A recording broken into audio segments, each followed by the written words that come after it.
13 വർഷം മുമ്പുള്ള ഒരു ഫ്രണ്ട് വിളിച്ചൊരു കേക്ക് ഓർഡർ തന്നിട്ട് ഇന്ന് ഞാൻ കല്യാണം കഴിഞ്ഞ് വന്ന സമയത്ത് ഞാനൊരു കോഴ്സ് പഠിക്കാൻ പോയിട്ടുണ്ടായിരുന്നു. ആ കോഴ്സ് എനിക്ക് കംപ്ലീറ്റ് ചെയ്യാനൊന്നും പറ്റിയില്ല. ഞാൻ ഏകദേശം ഒരു 3 മാസം വരെയൊക്കെ പോയിട്ടുണ്ടായിരുന്നുള്ളൂ കേട്ടോ. അപ്പോൾ ആ ടൈമിൽ എനിക്കൊരു ഫ്രണ്ടായിട്ട് ഞാൻ ഭയങ്കര കൂട്ടായിരുന്നു കേട്ടോ. പിന്നീട് അവളുടെ കല്യാണമൊക്കെ കഴിഞ്ഞ് അവൾ സെറ്റിൽഡായി, നമ്മളും പിള്ളേരും ഒക്കെ ആയിട്ട് അങ്ങനെ നിന്ന് പോകുമായിരുന്നു.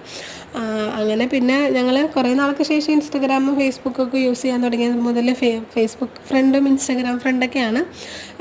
പിന്നെ അങ്ങ് നേരിട്ടൊന്നും കണ്ടിട്ടൊന്നുമില്ല.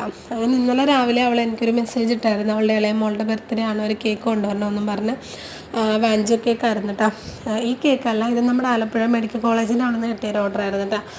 വണ്ടാനം മെഡിക്കൽ കോളേജിൻ്റെ അവിടെ നിന്ന്. ഇതൊരു വൈറ്റ് ഫോറസ്റ്റ് കേക്കാണ് കേട്ടോ. ഇതാണ് കേട്ടോ കൂട്ടുകാരി തന്ന ഓർഡർ. ഇതൊരു വാഞ്ചോ കേക്കാണ് 1 kg. ഈ ഒരു ഡിസൈൻ ഞാൻ ഒരുപാട് തവണ ചെയ്തിട്ടുണ്ട് കേട്ടോ. അപ്പോൾ ഇത് തന്നെയാണ് അവൾ എനിക്ക് റെഫറൻസ് പിക്കായിട്ട് അയച്ചത്. അവളുടെ ഇളയ മോളുടെ ബർത്ത്ഡേ ആയിരുന്നേ. പിന്നെ ഞാൻ കേക്കെല്ലാം സെറ്റ് ചെയ്ത് അവളുടെ വീട്ടിൽ കൊണ്ടുപോയി ഡെലിവറി ചെയ്ത് പിന്നെ ആ കുട്ടീനെ കാണാൻ പറ്റി, ഒരുപാട് നാൾക്ക് ശേഷം കാണാൻ പറ്റി. അപ്പോൾ നിങ്ങൾക്ക് ഇതിൽ ഏത് കേക്കാണ് ഇഷ്ടപ്പെട്ടതെന്ന് കമൻറ്റ് ചെയ്യണേ, ലൈക്ക് ചെയ്യണേ, സബ്സ്ക്രൈബ് ചെയ്യണേ. Thank you.